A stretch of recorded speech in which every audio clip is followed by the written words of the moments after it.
Hello everyone, আসসালামু আলাইকুম। সবাই কেমন আছেন? আশা রাখি কাছে এবং দূরে যে যেখানে আছেন সবাই ভালো আছেন। আলহামদুলিল্লাহ আমরা সবাই ভালো আছি।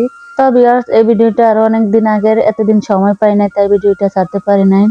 এই তো আমরা একবারে গ্রামের বাড়িতে চলে আসছি, সেই জন্যই আর কি ভিডিওটা করেছিলাম। তবে যখন গ্রামের বাড়িতে আসতেছি তখন এই যে লেবাররা জিনিসপত্রগুলো নামাচ্ছে, অনেক ভোরে এসেছে ওনারা, অনেক জিনিসপত্র নামাতে অনেক সময় লাগে। তার আগে বস্তাগুলো নামাচ্ছে, পরে যে ফার্নিচার গুলো নামিয়ে আনলো। সেই তো নিচে এই সব জিনিসগুলো 15 বছর ঢাকায় ছিলাম, অনেক জিনিসপত্র জুড়েছি। আমি কখনো ভাবি নাই যে আমি গ্রামের বাড়িতে চলে আসব। ভেবেছিলাম ভাড়া বাসায় থেকে নিজেদের বাড়িটা যদি করতে পারি তাহলে তো একবার ওইখানে চেহারে হয়ে যাব। কিন্তু আপনাদের ভাইয়া হঠাৎ অসুস্থ হয়ে যাওয়ার কারণে আমরা গ্রামের বাড়িতে একবারে চলে এসেছি।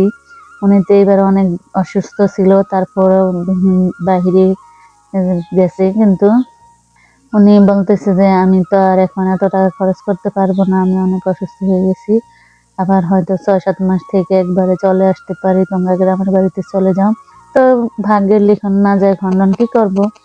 আমার তো আর শহরে থাকার সম্ভব না। আমার হাজবেন্ড যে আমাদেরকে ইনকাম করে খাওয়াবে, উনি যদি সুস্থ না থাকেন, উনি অসুস্থ হয়ে গেছেন, তাহলে তো আমার গ্রামের বাড়িতে চলে আসতেই হয়।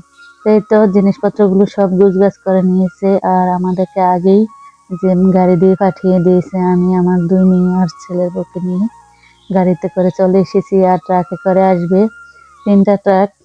এক ট্রাকে করে আমার বোনের ছেলে আর আসবে, আরেক ট্রাকে আমার দেওরের ছেলে আর আরেক ট্রাকে আমার ছেলে। ওরা 3জন 3 ট্রাকে করে আসবে। তো আমাদেরকে আগে পাঠিয়ে দিয়েছে।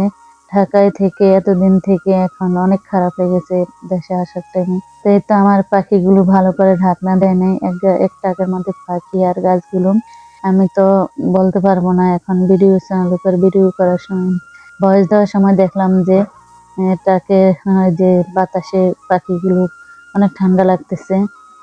যাক, বাড়িতে আনার পর লাল লাইট লাগিয়ে একটু রুমটাকে তাপ করেছি। তো এখন আলহামদুলিল্লাহ ভালো আছে। তো এই ভিডিওটা তো অনেক আগে করেছি, কিন্তু সময়ের কারণে ভিডিও ছাড়তে পারি নাই। জিনিসপত্র গুছগাছ করতে করতে অনেক দিন লেগে গেছে। আর এত ঠান্ডা, গ্রামের বাড়িতে এসে ঠান্ডার জন্য কোনো কাজে করা যায় না, প্রচুর ঠান্ডা, রৌদ্র নাই। তো কি করব, আস্তে ধীরে সব গুছগাছ করে নিলাম।